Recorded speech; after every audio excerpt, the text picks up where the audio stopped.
welcome to Wisconsin Literacy's Winter Conference. We're a nonprofit statewide coalition of 81 literacy programs across the state. And in partnership with our members, we strengthen literacy through professional development opportunities, personalized consultation, health literacy, workforce connections, networking, and advocacy. So, welcome to Teaching Vocabulary with Games. We are very pleased to have Rod Podlasic with us from Literacy, Minnesota, where he oversees the training of volunteer literacy tutors working with adults and children for Literacy Minnesota. He began that involvement as a volunteer tutor back in 1986. And over the years, he's led hundreds of workshops and trained thousands of individuals. He strongly advocates for volunteers and volunteer programming and believes that it takes a village to solve our country's literacy issues. So, Rob, it's all yours. Take it away. All right. Thank you so much. That was a nice introduction. Welcome to the session. When I was asked to do this a few months ago, I said, February 21st, that's not winter, that is spring. What are you talking about? And it's above zero and the sun is shining here in Minnesota. So I'm going with the spring conference. So happy to be here. About 15 minutes ago, I opened up the slides and I realized that I provided an incomplete title. I had teaching with games, but today's session is really going to be about teaching vocabulary with games. And if you read the description, that is what we're going to talk about. If you're not teaching vocabulary, and I can't believe that you're not because it's so ubiquitous, you'll still be able to take these activities and adjust them to your particular content. So I didn't want today's session just to be a grab bag of you can do this and you can do this and you can do this and you can do this. Going to be some of that, but I wanted to provide some structure. So what we'll be looking at is some background information.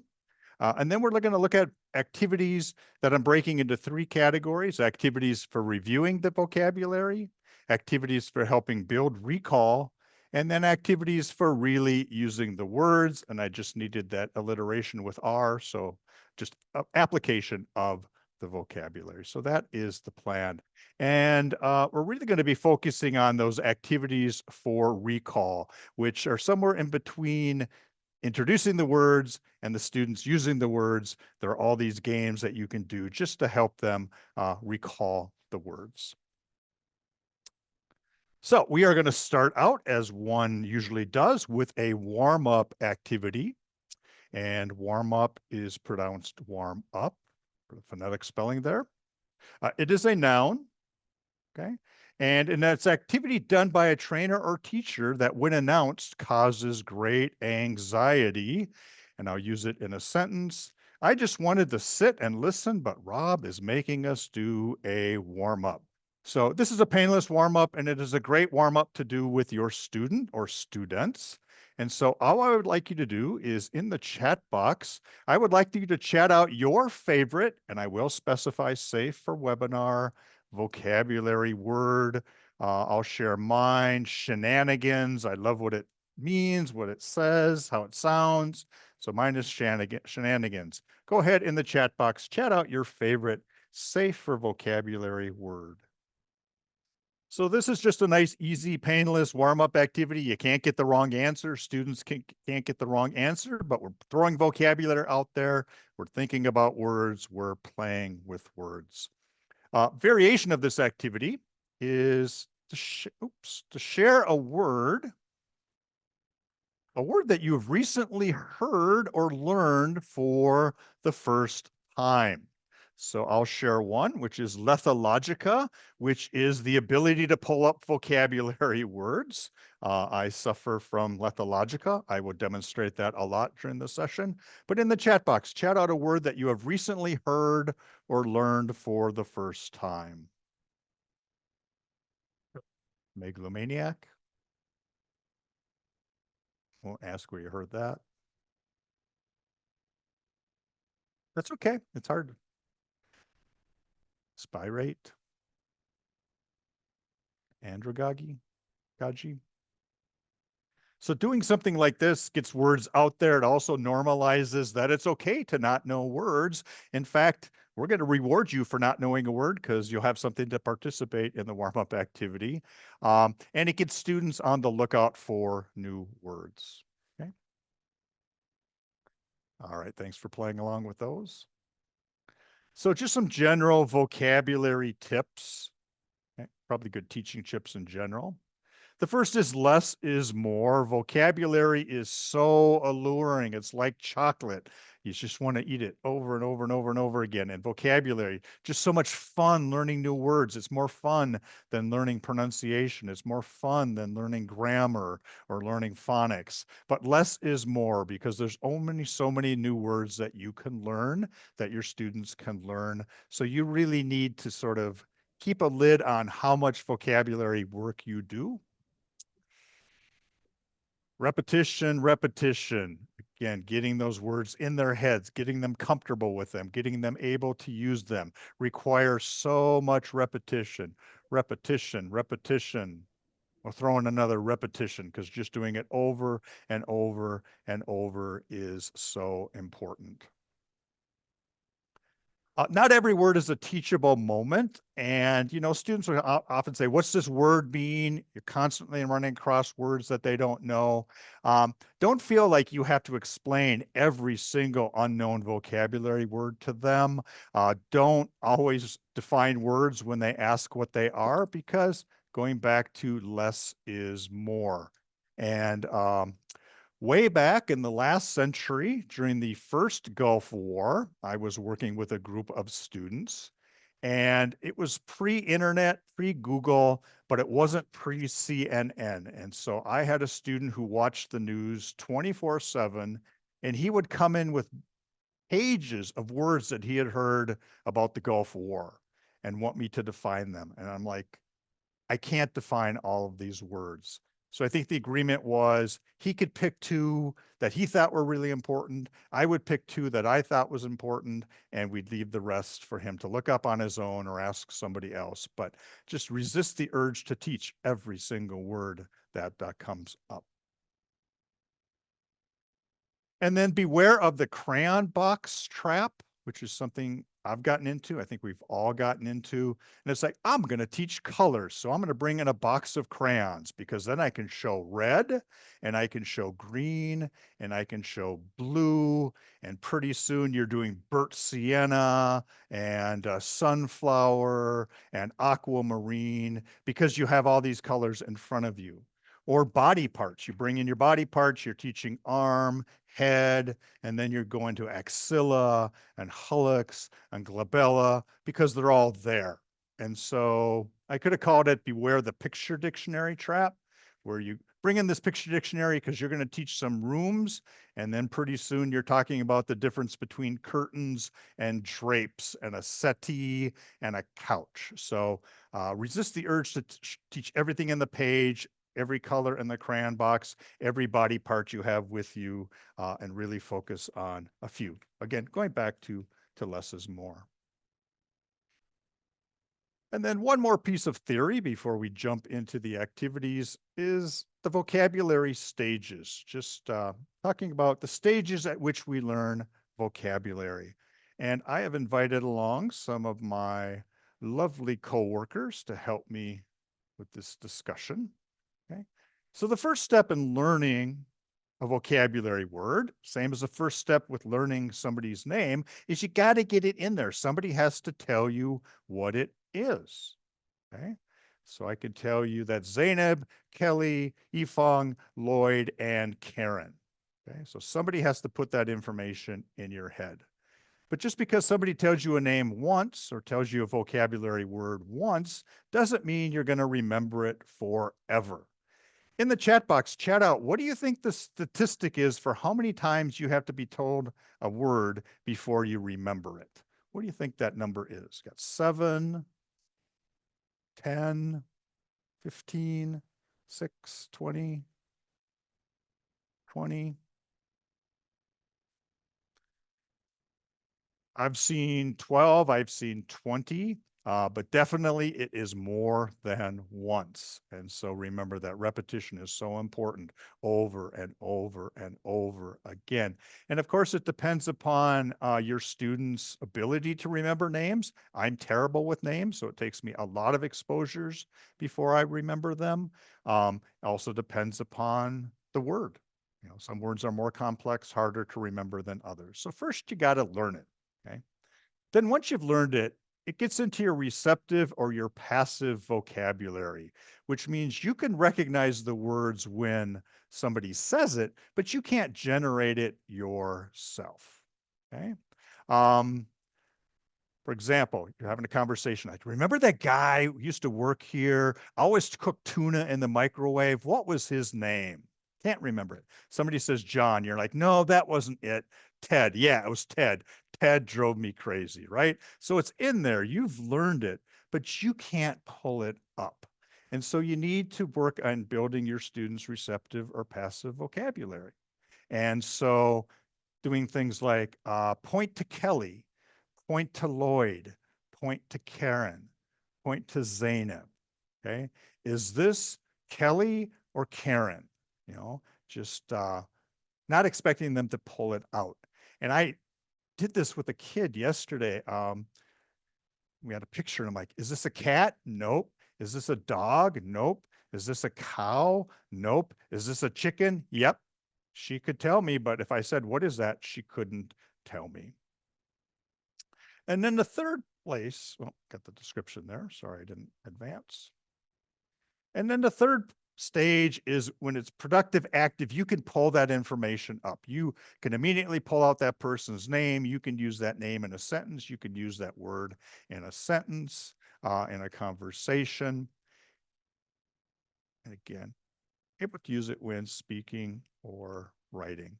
And I put this gap here intentionally because it requires a whole lot of practice of getting it in our heads, being able to pull it out before we are able to use it productively. And I find as teachers, we often skip from, here's the word, now I want you to use it in a sentence, or here's the word, now I want you to use it in a conversation. And so we're going to talk about games that really help solidify the learning and the receptive passive stage. Okay. All right, let's move on to activities for our remaining time. And just looking at activities for reviewing the words. Okay. And I'll just say, repeat your lesson, review your lesson. Don't think I have to do a new lesson every single time. Okay. Because just like with names, you're probably going to have to explain the name again and again and again. You're going to have to explain the vocabulary word again and again and again. So reviewing the lesson, repeating the lesson is just fine. Looking for activities for repeated exposure. So if you've taught a vocabulary word, then try to use it when you're conversing with students, when you're talking with students. There is a word wall here. So if you're teaching content words, put them up on the wall. Out of sight, out of mind, in sight, in mind, I guess. And then bad picture here, but a student dictionary that they could just keep the words in a dictionary, keep a sheet of all the words that they've learned, have a set of index cards on a ring that they can keep track of. Just if you keep them in front of you, you're going to remember it. Rob, I'm sorry to interrupt. We have a few people in the chat that are just seeing you, but not seeing the slideshow. Hmm. I wonder, Let's try again. Yeah, I was seeing it, so I was too. So we're trying again. So to answer the questions in the chat, yes, you should be seeing Rob's PowerPoint presentation, and we're on a slide entitled Repeated Exposure. Okay. Okay, looks like we're all good. Thanks so much, Rob. Sure. It's like the equivalent to hitting the side of the TV or something to make it work. Exactly. All right. So repeated exposure. A game like bingo is a great way to provide that repeated exposure. So you probably played bingo here. or they hear the word, they connect it to the picture. Okay. Over here, some vocabulary. I was looking at this, I think this is like what Florida literacy does, because these words are probably more important in Florida than they are here in the Midwest. If you're doing more academic vocabulary, you can have them match the word with the definition.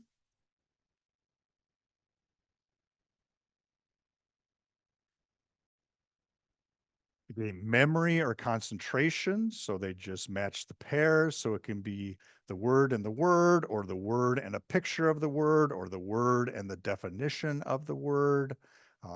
Just giving them that extra practice, extra exposure. Human concentration, which is a common classroom activity. So you give the students card, one person has the word apple, the other person has a picture of an apple, and they have to mingle with their classmates to make that pair. Again, you can do the word and the picture, the word and the definition, the word and the same word, and they have to find their partner. So lots of different ways to play human concentration.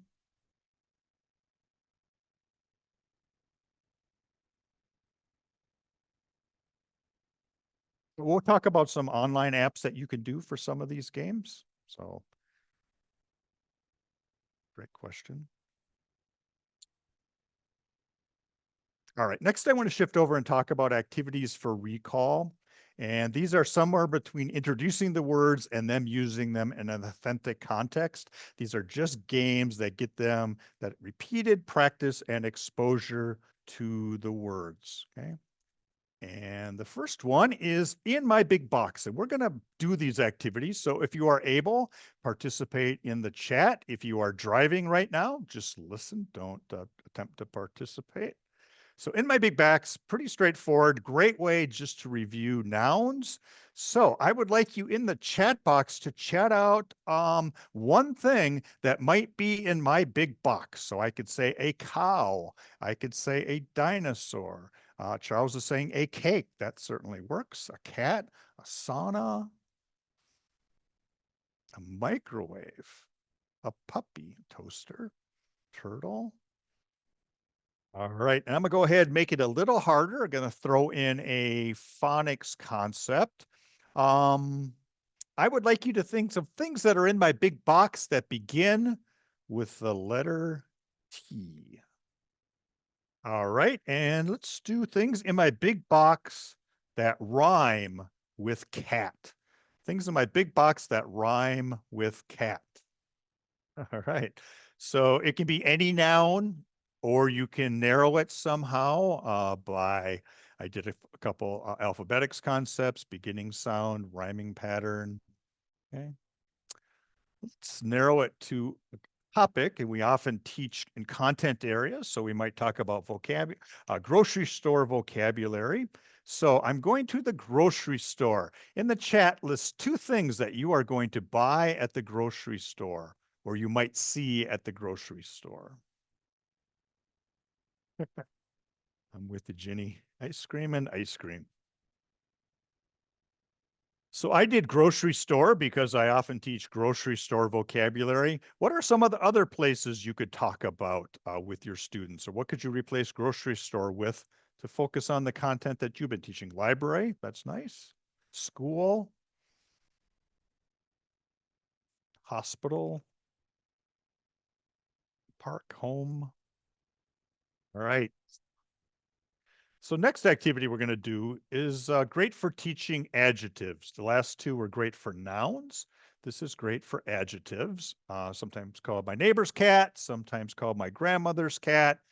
Since this is my cat, we're going to call Rob's cat. And so you're going to fill in an adjective to describe my cat. And so go ahead and chat them out. And I'm going to ask you again, I'm going to ask you to come up with words that begin with M. Words that begin with M. So great activity for practicing adjectives. You can replace cat with anything that you want. Sometimes, as in the last examples, it helps to have a picture because you can pick your adjective based on what you see. Other times, it's just easier to come up with any word and not be limited to the picture. So it's up to you which way you do it.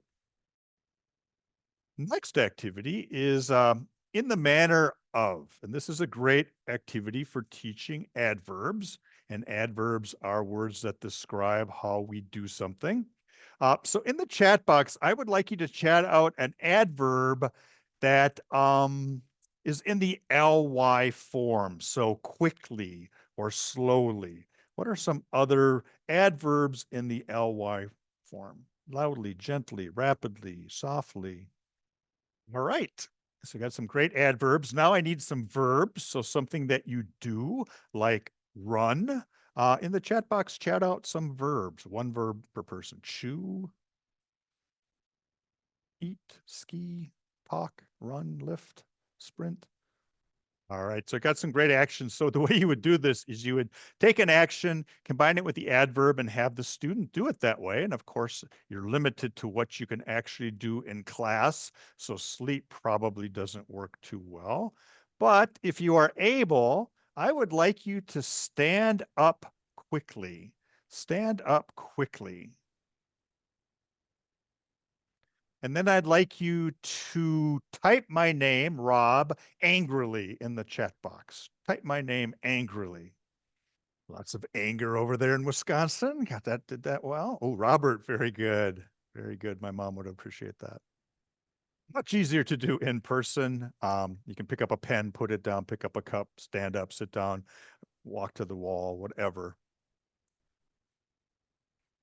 All right. So we're going to move on to another type of activity, another set of activities. And we'll start with word sorts. And research just shows that the act of sorting words, no matter how you choose to sort them, really helps to solidify your understanding of the words. So here I have some high quality flashcards that I made. And if we were in person, the task would be to sort them into piles. And so you'd have to look at them and decide what categories make sense. And so when I did it, I came up with 3, got some colors, got some animals, and we got some body parts. All 3 common things we teach in the classroom. For those of you teaching online, you can use a website like Flippity, which is a great website that has a lot of online resources. In this case, I made this word sort. Students could go and they could use their mouse and sort them into similar categories. So I think we'll have a chance to play a Flippity activity a little bit later, or you get a chance to actually experience it. But nice online option for that in-person activity. Another way you can do it, both in person and remotely, is to just have them write out or type out the answers. So I'll pop the directions here. And if your last name begins with A through L, type all the words that have a positive connotation in the chat box. And if you're M through Z, type all the words that have a negative connotation. So again, what we're doing here is not asking the students to use them in a sentence. We're assuming they have learned them, but we're getting them to think about them and process them. That's going to help solidify their understanding of them, solidify their memory of them. Some of you may do word sorts on your own. If you play the New York Times Connections puzzle, which continues to be pretty popular, this is just a fancy word sort, right? Given a bunch of words, I'm supposed to put them into categories. And the easiest way to do something like this is to tell the students what the categories are. So before we had animals, colors, and body parts, I guess. Here, you're asked to figure out the categories yourself. But I love when my friends are talking about, I do connections. I'm like, yeah, it's just a fancy word sort. We do it in class all the time, just with simpler words. All right, we're going to move on to our next activity, which is a great way to practice words. It's called List 10. Probably has lots of different names. Lisa says, I'm terrible with connections. I'm good with the easy ones, but then when they get hard, I'm like stupid activity. So I definitely appreciate the easier ones though. So list 10, and this is an activity. These pictures are from a colleague's classroom. She does this activity as a door knocker activity, meaning when students come in, they know that the first thing they do is grab something from the envelope and then play the activity, which is a nice warm up as the class trickles in. We're going to do it as our breakout room activity. Please don't leave. I know when you say breakout room, people hit the exit button, but this will be fun. You don't have to turn on your cameras. We'll all survive the breakout room. So first thing I want you to do is pick a number 1 through 30. And in the chat box, chat out what number you have chosen, 1 through 30. All right. So I am going to give you a list with categories numbered 1 through 30, and I want you to write down your topic. So here is the list. So if you pick 30, your topic is things at the doctor. So go ahead, write down your topic. All right, and don't do this in the chat box. Just do it on a piece of paper or whatever you have next to you. I want you to come up with 10 things that are red, if that's your category, or 10 things that are big, 10 colors, 10 jobs. So 10 things that fit into your category. Again, don't type it in the chat box, but when you are done coming up with your list of 10, write done in the chat box so I know to move on. All right, so what I'm going to do is I am going to put you into breakout rooms. Oops. There you go. I'm gonna put you into breakout rooms. And person 1, just pick somebody who's going to start, and you are going to share your list. So you're going to say nurse, stethoscope, scale, needle, whatever it is, the 10 things that are in your category. And then the other people are going to try to guess what your category is. Okay. So see how good you did coming up with those topics or those lists. And then each person in your group is going to add 2 additional words to that category. So what are 2 foods that weren't on that original list? What are 2 colors that weren't on that original list? And then when you've done that, you're going to move back to move on to the next person. So we're going to do this fairly quickly. I have 3 or 4 people in each breakout room. We're going to take 8 minutes to do it, so you get a taste of the activity, and then we'll come back and move on. Again, you can turn on your cameras. That's ideal. If you don't want to turn on your cameras, just let your breakout room mates know. So see you back in 8 minutes. All right, welcome back. Weirdest part about online teaching is knowing what happens in those breakout rooms. In person, you know what's going on. So trust it was productive for you. Hope it was productive for you. We're going to move on. We have a few more minutes, a few more activities. Next is an activity called degrees. And this is kind of a word sort, but rather than putting them into categories, you are sorting them in terms of degrees of something. And so let's do this. I have 6 animals. I would like you to put them in order from smallest to biggest. Smallest to biggest, and type it out in the chat box. All right.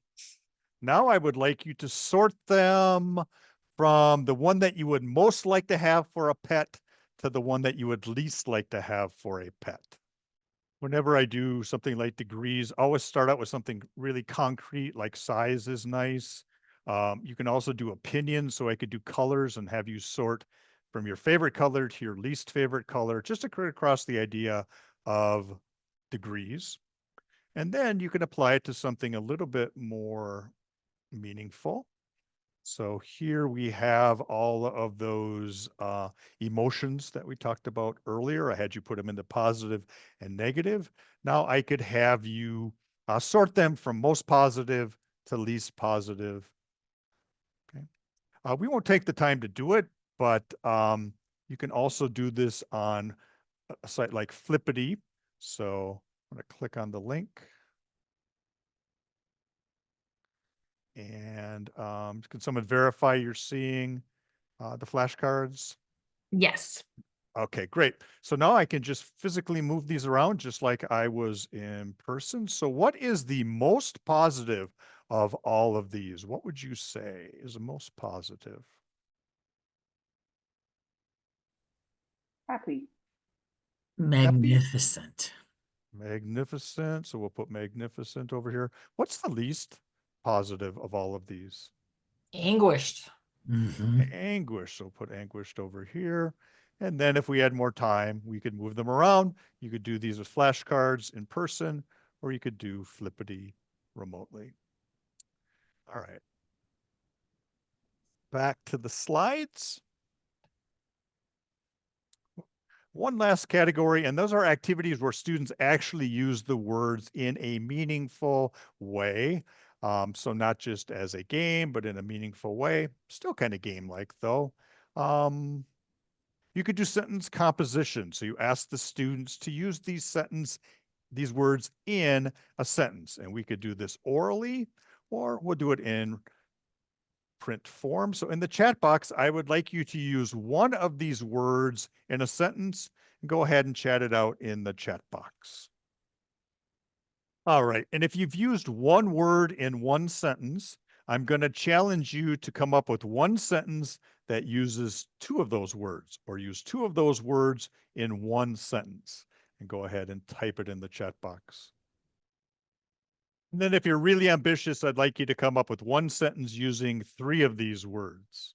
I have found that the more words you ask students to use in a sentence, the more they like the activity. And I think it's because it gets to be so silly that the pressure is off about doing it correctly. So sometimes games are great because they just make it feel goofy. And if it can be goofy, there's no right or wrong answer, then you're free to behave a parent with some freedom.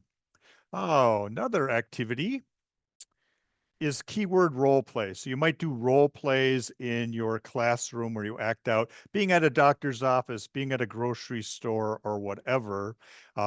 Here's a way that you can practice those vocabulary words by putting them on the board so students can choose random words, or you can give them a specific word, and the challenge is they have to use it in their sentence. So, excuse me, where are the eggs? They're in aisle 11.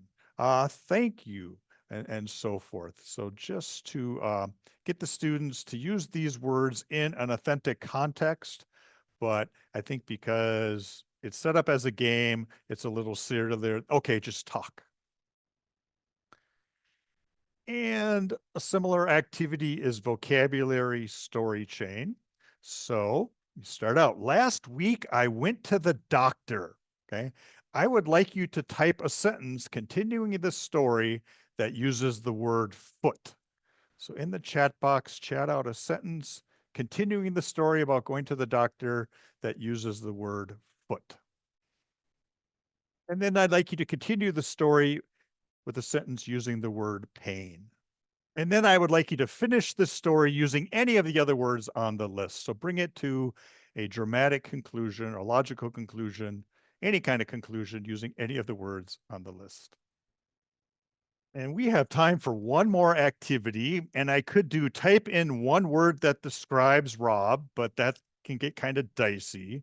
So I'm going to say type in one word that describes what it's like being part of Wisconsin literacy, your volunteer work, your tutoring work, your experiences. What's one word that describes your feeling about being part of the program? Fulfilling, fun, enjoyable. Nice. And I'm just going to pretend these are all words how you feel about me. So that worked out well. All right. We are at time. So thank you so much for your participation, your attendance, and most importantly, the work that you do with adult literacy.